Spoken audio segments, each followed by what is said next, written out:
All right, that don't look too bad. I'm trying to figure out if it will work better if I put my phone to the side. Okay, yeah. So I think that'll probably work better with me doing that. So my eyelashes look like they're about to fly away. So I'm sitting in the car. I just got back. Ooh, I'm sitting in the car right now. I just got back from the doctor. I just came from the ears, nose, and throat doctors. Where I live at, allergies are really bad, and I've been having bad allergies forever, you guys. So I just got back from that. There's no occasion or anything. I just decided to throw on, a little outfit, a little lounge around, a little nice outfit, throw on some makeup, and then just, put a little oil in my hair and just call it a day. You know what I mean? Just call it a day. So no special occasion. It's so funny because I've been getting like so many compliments today, and I'm like, dang, like people are like, oh my gosh, like you don't know how like stunning you are, you don't know how beautiful you are. And you guys, I was just eating up those compliments. Before, I didn't really like when people used to give me compliments. I rather give people compliments. I don't know, I'm just weird like that. So y'all probably think it's strange, like even when I dress up and stuff, I sometimes don't like dressing up because I don't like the attention that I get. Like it makes me kind of nervous.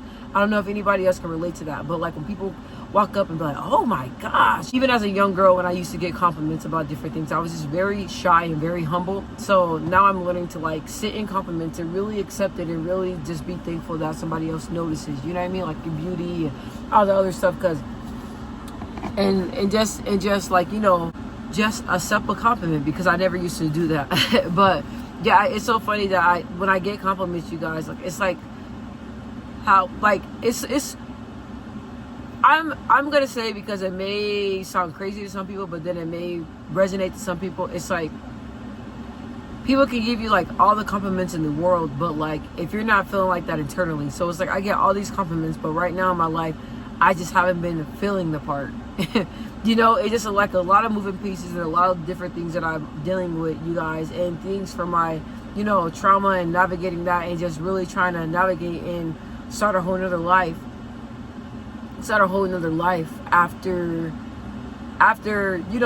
trauma and losing people that I love, and trying to navigate and not just be on autopilot all the time, and not just always dwell on the bad things, not the bad things, but like dwell on things that you can't change, such as death. So it's like I get all these compliments, but I'm like, damn, if only y'all know that like inside I'm not feeling beautiful, I'm not feeling whole right now, like I'm not. But it's okay to feel like that. It's okay to admit that.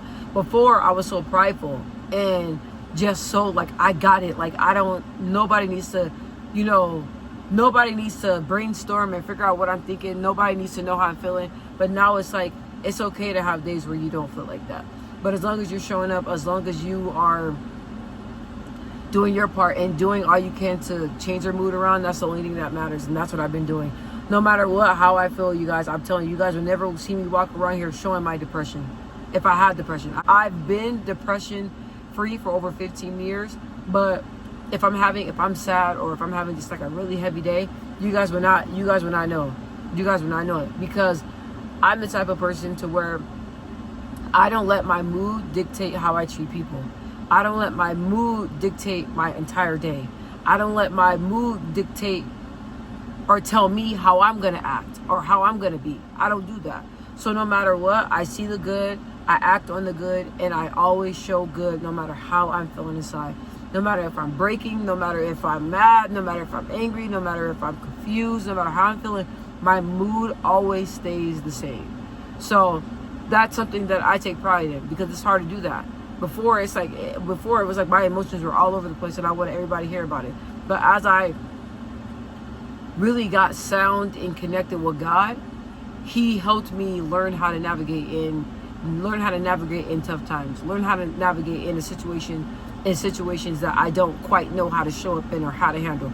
So through God is the one that gave me grace, and God is the one that taught me how to navigate through those emotions and still show up loving and being a good person despite of how I'm feeling. So I love that, and I take pride in that. I decided to put makeup on today because I've been, working on choosing me. Choosing me has been very, it's so funny because like I was going to get on here and talk about one topic, but then that topic led to another topic. So in this season where I'm at, you guys, I've been really trying to navigate my emotions, and I work closely with my counselor. And I've been, you guys, therapy is like, there's no shame in therapy. Like I recommend it to everybody, you know what I mean? And even I met my counselors, they have counselors, like, you know what I mean? Like, I think it's a beautiful thing to work closely with a counselor. So I've been working closely with my counselor, and she has been saying that, my dad's death, my uncle's death, and the death of my family members have had an impact on me. And I'm stuck in that. And I'm just kind of like, pretty much just like I said before earlier in the video, kind of like, I'm just on autopilot. And I haven't really faced everything that, I haven't really faced the reality of the death. So me, really, like, when I think about, and I always say, I lost a lot of family members, and I love all my family members, and there's a lot of and friends as well. I don't want to forget my friends, and I have a friend right now that's in a hospital fighting for her life. So I feel like a lot of people that like mean a lot to me, and a lot of people that I love, like, they go on to, a lot of people that I love, they go into the afterlife, you know what I mean?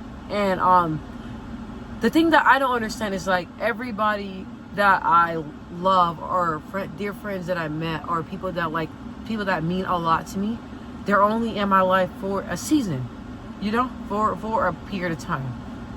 And I'm so sorry, guys. It's just that my friend, she's in the hospital right now, and she's one of those people. And her daughter has been keeping me updated and letting me know that she's on life support, but they still have faith. They still believe in God, and feel like still believe in God, and know that God can do the impossible. So the reason is that with me, when it comes to people that I love, I feel like I lose a lot of the people that are dearest to me. Like, people that mean a lot to me, and people that made an impact on my life, and people that I really cherished and just showed a lot of love. And people that I was really close to, they died. And I had to talk with God. I'm like, why people that I love and that, like, I cherish so deeply, you guys, I mean cherish, like, even my friend that's, like, fighting for her life right now, when I hug her, she's so little, you guys, she's like 4'4". She's not even 4'4". What is she? She little. She 4'4". She probably bad. She little. She's small, and we call her Shorty. And she's an abuela. I'm probably not saying that right, but she's Hispanic. And she loves to cook, and she loves to be mobile, and she loves people. She loves, throwing parties, and she loves all that stuff. So just knowing that she's fighting for her life, and I met her, I used to work with her, and I seen her at the gas station. I'm like, hey, Shorty, did we used to work together? And then she's like, yeah, you used to box, right? I'm like, yeah. So we were talking, and we became best friends, and now she's in her life. She's in the hospital fighting for her life. And I always bring up my dad and my uncle. So I bring up my dad and my uncle because those are the two deaths in my life that happened unexpectedly, and those are the two deaths that really changed my life. I don't want to say it in a bad way. That really impacted my life to where, like, I questioned if I can even waver those two deaths. My uncle died first, and I told you guys, I said in the previous videos, my uncle, someone killed him, and then he was found him in my grandmother's house, right? So and his birthday and death anniversary is coming up. So around this time, it's like, what I'm saying, like, I just want to let you guys know, if anybody's struggling with death or trying to navigate through death, it never heals. It never goes away. You feel holidays, you feel birthdays, Christmases, Halloween, you feel it each year, and it sticks with you, and your body knows when that traumatic event happened. So I want you guys to be aware of that, because I have days where I'm like, why am I crying? Why am I like, I feel like I'm at a peak. What is going on? Why am I so emotional? And I get my calendar out, and I'm like, oh, a death anniversary is coming up. Oh, or like, oh, okay, my dad's birthday is coming up. It's, like, different things like that. You have to notice your body. And even when it's like my dad, when he passed, it was around Christmas time. So it was like the smell, the wind, and all that stuff. You know what I mean? And even when I called, when he passed away, I called the ambulance and they took him outside. It was like I was standing like in the middle of the street. They were resuscitating him, and I'm just standing there and I can feel the wind, and it was really cold outside. But I was so freaking in fight or flight mode. I just like remember me standing there and just like I knew in the back of my head he was gone, and I knew that they knew that, but they knew they did all measures that they needed to do. You know what I mean? They did all measures, and I never even shared that with you guys. So, and when this happened, I was the only one there. My mom was at work, and then my brothers were at school, so I was the only one there that was dealing with all this stuff, like trauma. Okay, trauma. So it's like, so when Christmas time comes around and I'm at my mom's house and it's around that time, I go back to that moment. I go back to the time, the smell, the wind. Like, your body never forgets. It like absolutely never forgets. So the reason why I mentioned their deaths, my uncle and my dad's death, is because those deaths really impacted my life. Really impacted my life. I stopped singing. I stopped doing things. I stopped playing sports. I didn't have a desire to play sports. I was very, very depressed. I spent a lot of time alone, a lot of time in my room. I was very, very depressed. But the scary thing is that no one really knew how much of a hard time I was having, because I always have that exterior, I call it exterior strength. At my dad's funeral, you guys, I didn't even cry. I did not share not one tear. And when they closed this casket down, I'm telling you, I wanted to pass out. But there's no way that I'm like, I got my brothers, I got everybody else that's having a hard time. And like with me, I was so numb. I didn't even know how to react. With my uncle, when that whole thing, it was like a blur. Like, oh my God, like this is really happening right now? And I just talked to my uncle, and the night before when I won sophomore homecoming queen. Just spoke to him late at night. I want to say about like 9 and 10 o'clock. Just spoke to him on the phone. And then the next morning, early in the morning, we get that call that he's gone. So it's like navigating life. I'm not going to sit here and tell you, because a lot of people think that when someone dies, like they're like, oh, okay, that happened so long ago, like you should be over it by now. It does not work like that when somebody's grieving. When you're grieving, okay, there's 5 stages of grief. There's five stages of grief. I can't think of all the stages right now, but I'm just letting you know that those 5 stages of those 5 stages of grief, if you go on the internet and you look up what are the 5 stages of grief, for the whole rest of your life, you're going to go through those different stages. And what I noticed is that with those deaths and all the deaths that I experienced in my life, I noticed that it still bothers me, but I'm able to handle it better. It still affects me, and some deaths I'm able to put in perspective, and some other deaths I'm not. Like in my family, you guys, in my lifetime, I experienced a lot of different deaths. But I can tell you that the people that died, they know for a fact that I love them and I was there. I had a friend that was like in a bad car accident, and I went to him to see him in the hospital multiple times. I had another friend that I work with, and he was telling me that, you know, he used to have really bad seizures. And he was like, hey girl, I'm just checking in. I'm like, hey, I was thinking about you. I'm worried about you. He was like, yeah, I'm not gonna lie. Like some days that I feel like I'm not even gonna wake up, and I'm like, don't say that. Like you're here, and they're gonna figure out what's going on. And then I was texting his phone, and I'm like, what the heck? Like it's been like 5 or 6 days. I haven't heard from him. And then I was like, okay, let me go on Facebook. So then, because he was my friend on Facebook. So, but I didn't really get on Facebook like that often. So I went on Facebook, and I see all these RIPs. And it just made me sad, because he told me that like he loved his life and he loved to travel, and he just bought an apartment, and he was like that. And he just bought an apartment, and he was just like, I'm happy. Like I love being on earth. So to know that somebody loves being on earth like that and loved their life to be, and was scared to die and didn't want to die, but was taken, it just allow you to really cherish life. Because everybody that has passed away in my life, they wanted to be here. They didn't want to leave. But God said different. And when they were here, they lived their life to the fullest, you know? And the reason why I'm crying is because even though I know people that died in my life, like, death is hard for me, you guys. I can handle anything in the world, okay? I can handle anything in the world, but death is very, very difficult. It's difficult. Because I gotta calm down.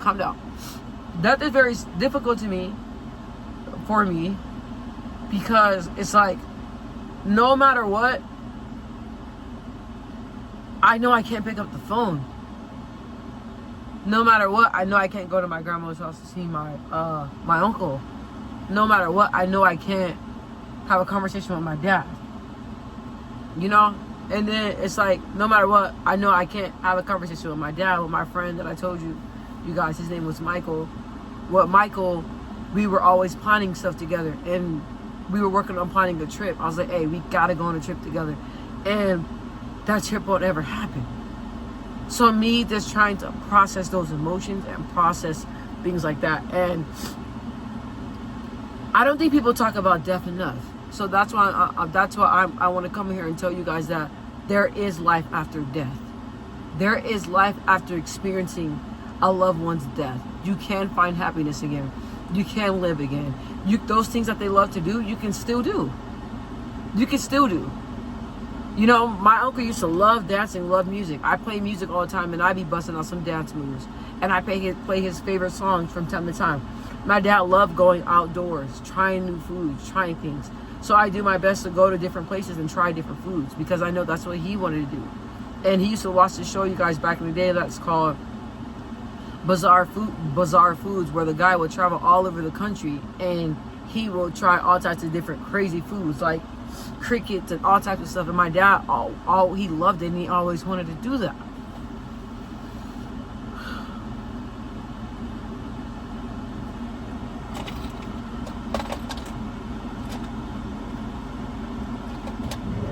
It's been years, and y'all see I'm crying like all this stuff just happened.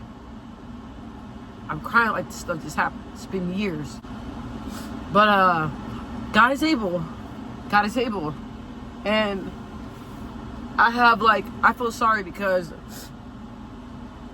I have friends that I know that are mothers and that lost their children. And then I know I have family members, that aunts and uncles that lost their kids, that buried their kids. And then I have my friends, you know, that their loved ones are still grieving and trying to navigate with their death. And then I have where some people I have other friends that experience death, and they blame themselves, and now they're on drugs, and they're trying to navigate because they can't shake it. So the reason why I'm having this video, the reason why I'm making this video and I'm talking to you guys, is because I want you guys to know that I feel everything you guys feel. I feel everything you guys feel until this day.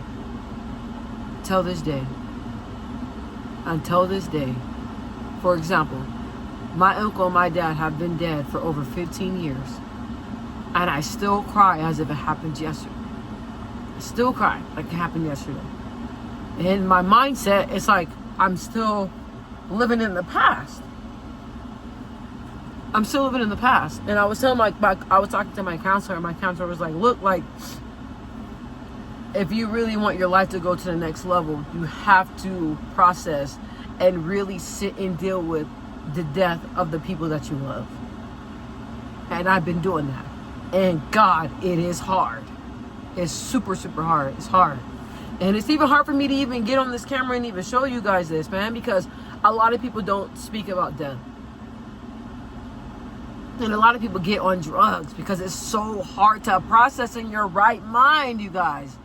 So for me to have the strength to get up and still to talk to you guys and not be on drugs, and to be depression free, and to be able to, I went to my dad's grave to visit him. Before, I don't like going out there, but to be able to go and face that And to be able to get up and still function and still live a life and still try to live a great life after the people that I love leaving me, that shows you that there's hope. And that shows you that God is real. God is real. God is real. So there is life after death. And when I say there is life after death, I mean that after you losing somebody so dear to you, and it feels like you are just living a life that is surreal. It does not feel real. It's been years and it does not feel real. Or if you like a person like me and you constantly, I don't know what happened to, you can pray and ask God to fill that void. You can pray to ask God to fill that void. And I wanted to share y'all this because this is something that I struggle with every single day. This is something that I struggle with every single day. Every single day of my life, trying to process all the loss that I have. All the loss of losing people that I love so dearly. And what's not funny, but in my circle, you guys, I don't even really talk to anybody. Why? Because a lot of them they died.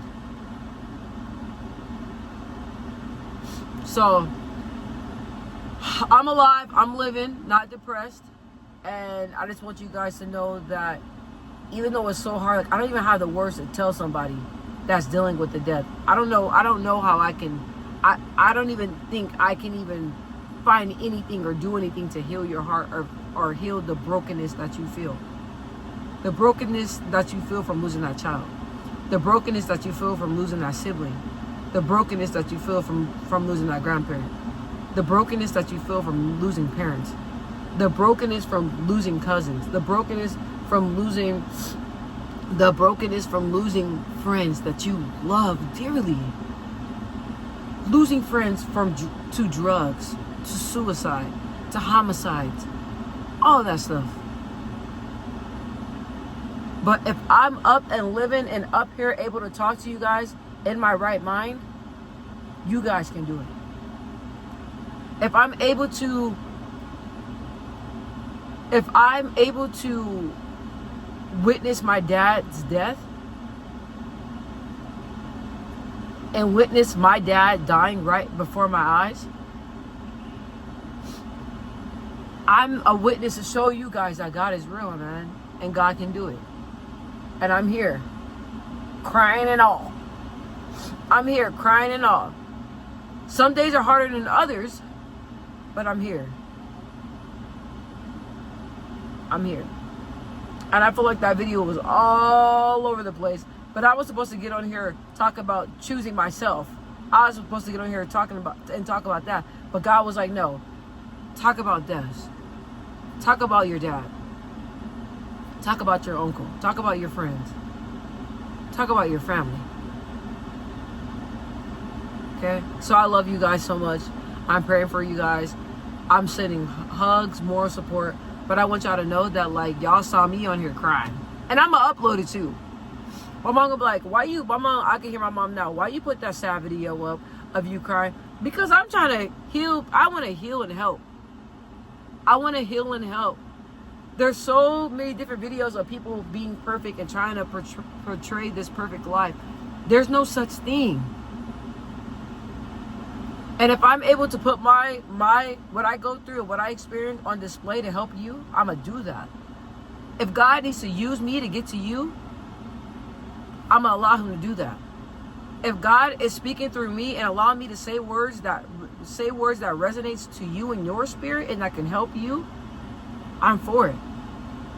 If it takes me crying and me being vulnerable and sharing my life stories and sharing different things that I went through in my life, as being the older child and carrying everything on my shoulder, and when my dad was going through all everything that he went through, my family was going through everything that they went through, and I was the main person there being strong, holding everybody down when I didn't even know how I was gonna make it to the next day. I didn't want to eat. I lost tons of weight. And I'm still here holding everybody up when I'm hurting. because that's just the type of person that I am. But me being there for other people and sharing my story, God has been blessing me for doing that. So I just pray that this helps you. I love you.